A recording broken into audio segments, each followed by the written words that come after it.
مالدار بنو، مالدار بناؤ۔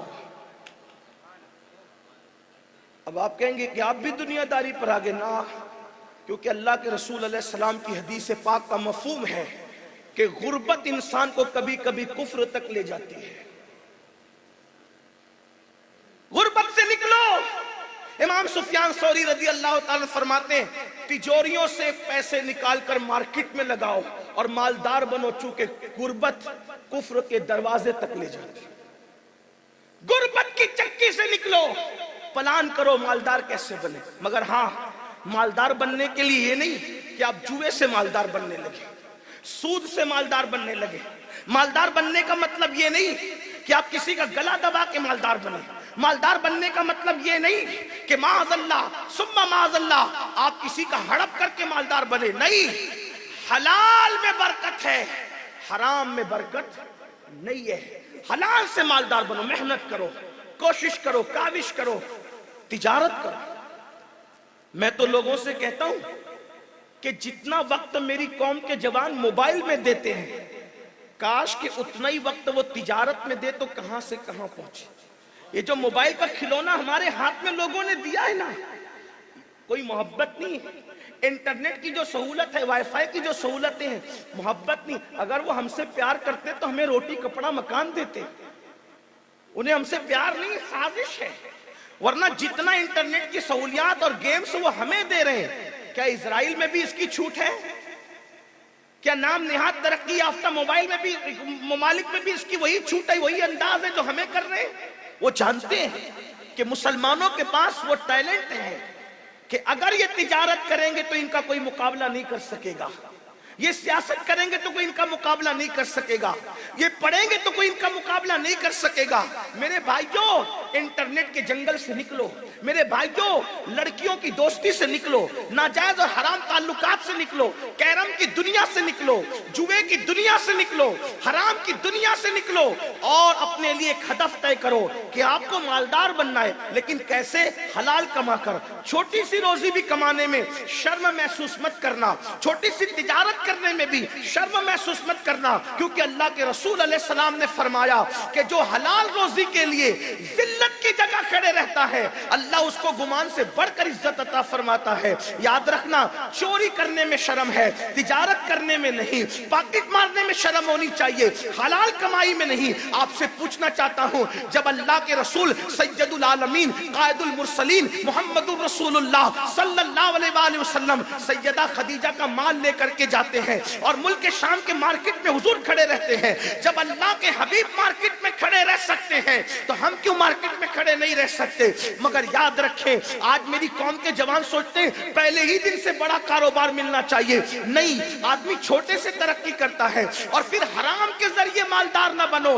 حرام زیادہ آتا نظر آتا ہے، حرام میں برکت نہیں ہے، اور حلال دیر سے آتا ہے، دیر تک آتا ہے، اس میں برکت ہے۔ دیکھو، کتے کے بچے جو وہ درجنوں کی تعداد میں سال میں پیدا ہوتے ہیں، لیکن کسی مذہب میں کتا ذبح کرنے کی اجازت نہیں، کسی مذہب میں، کسی مسلک میں کتا نہیں کھایا جاتا۔ اللہ اکبر! آپ اندازہ فرمائے، کتے ذبح نہیں ہوتے لیکن پیدا درجنوں کی تعداد میں ہوتے ہیں، پھر بھی کتوں کا ریوڑ نظر نہیں آتا۔ لوگ کتوں کے اللہ اکبر ریوڑ نہیں بناتے، مگر قربان جائیں، بکریاں تو جو وہ درجنوں نہیں پیدا ہوتی، سال میں 2-3 پیدا ہوتی ہے، اس کے باوجود بھی عرب ذبح کر رہا ہے، عجم ذبح کر رہا ہے، یمن ذبح کر رہا ہے، شام ذبح کر رہا ہے، سب ذبح کر رہے ہیں۔ مگر کسی سال آپ نے یہ اعلان سنا، اس سال بقرعید پر بکریوں کی قربانی نہیں ہوگی، اس لیے کہ بڑی قلت چل رہی ہے؟ کبھی سنا؟ نہیں سنا۔ اللہ اکبر! کتے درجنوں میں پیدا ہو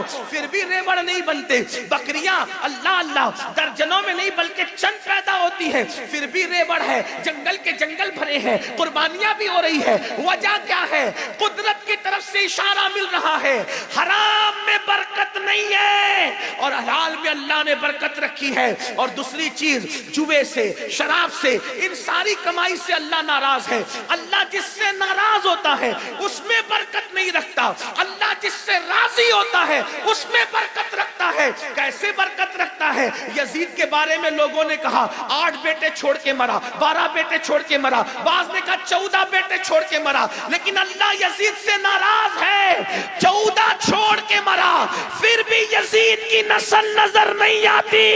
امام حسین ایک بیمار چھوڑ کر گئے تھے، مگر آج بھی مسلمانوں کا کوئی محلہ ایسا نہیں ہے جہاں پر اولاد حسین نظر نہ آتی ہو. پتا چلا اللہ کی رضا میں برکت ہے تو حرام ذریعے سے مال نہ کماؤ، حلال ذریعے سے مالدار بنو، اچھے مالدار. آپ کہیں گے معاذ اللہ ہمیں تو کسی نے بتایا رسول اللہ تو غریب تھے، مفلس تھے، نادار تھے. میں نے کہا وہ دجال ہے، دجال جو میرے نبی کو نادار، مفلس اور غریب کہتا ہے.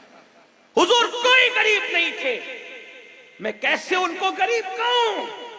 کیونکہ کسی کا مال کا حال یہ ہے کہ کوئی زمین کا مالک، جائیداد کا مالک، کوئی گھر کا مالک، کوئی گاؤں کا مالک، کوئی ریاست کا مالک، کوئی ملک کا مالک. لیکن میرے نبی کی مال کی اور دولت کی حالت تو یہ ہے کہ اللہ رب العزت نے ان کو زمینوں کا بھی مالک بنایا، آسمانوں کا بھی مالک بنایا، عرش کا بھی مالک بنایا، جنت کا بھی مالک بنایا. بلکہ میرے امام تو یہاں تک کہتے ہیں خالق کل نے آپ کو مالک کل بنا دیا، دونوں جہاں ہیں آپ کے قبضہ و اختیار میں. آپ اندازہ کریں وہ رسول، یہ تو بات عقیدت کی ہوئی. حضور ایک ایک مانگنے والے کو جنگل بھر بھر کے بکریاں دیتے، جنگل بھر بھر کے بکریاں.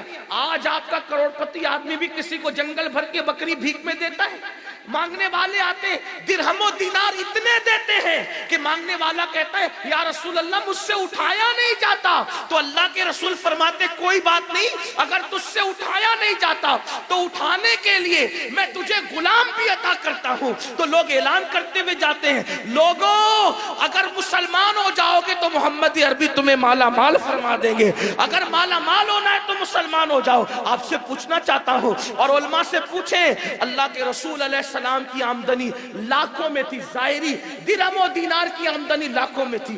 ہاں پھر حضور نے پیٹ پہ پتھر کیوں باندھا؟ یہی خاص بات. پیٹ پہ پتھر کیوں باندھا؟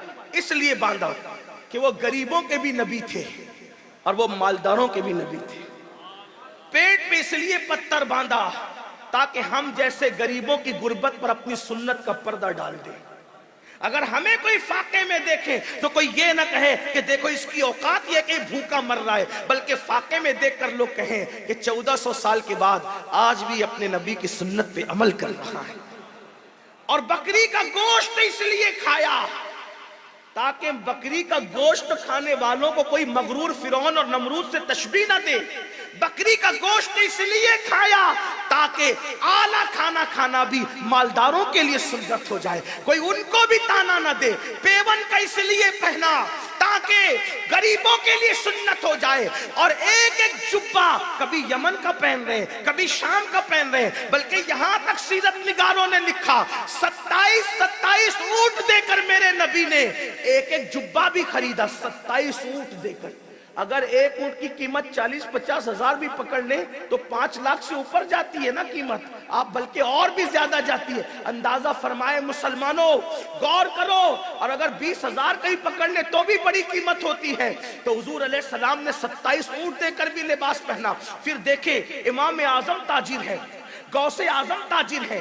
آپ ذرا غور تو کریں، سرکار غوث پاک کے دور میں ان سے بڑا روحانیت کا کوئی تاجدار نہیں تھا. تو جیسے ان سے بڑا کوئی روحانیت کا تاجدار نہیں تھا، غوث پاک سے بڑا کوئی مالدار بھی نہیں تھا. پورے بغداد میں اتنے قیمتی پہنتے تھے کہ اتنا قیمتی لباس بادشاہ وقت کو بھی میسر نہیں آتا تھا. تو مالدار بنیے، محنت کیجئے، کاوش کیجئے.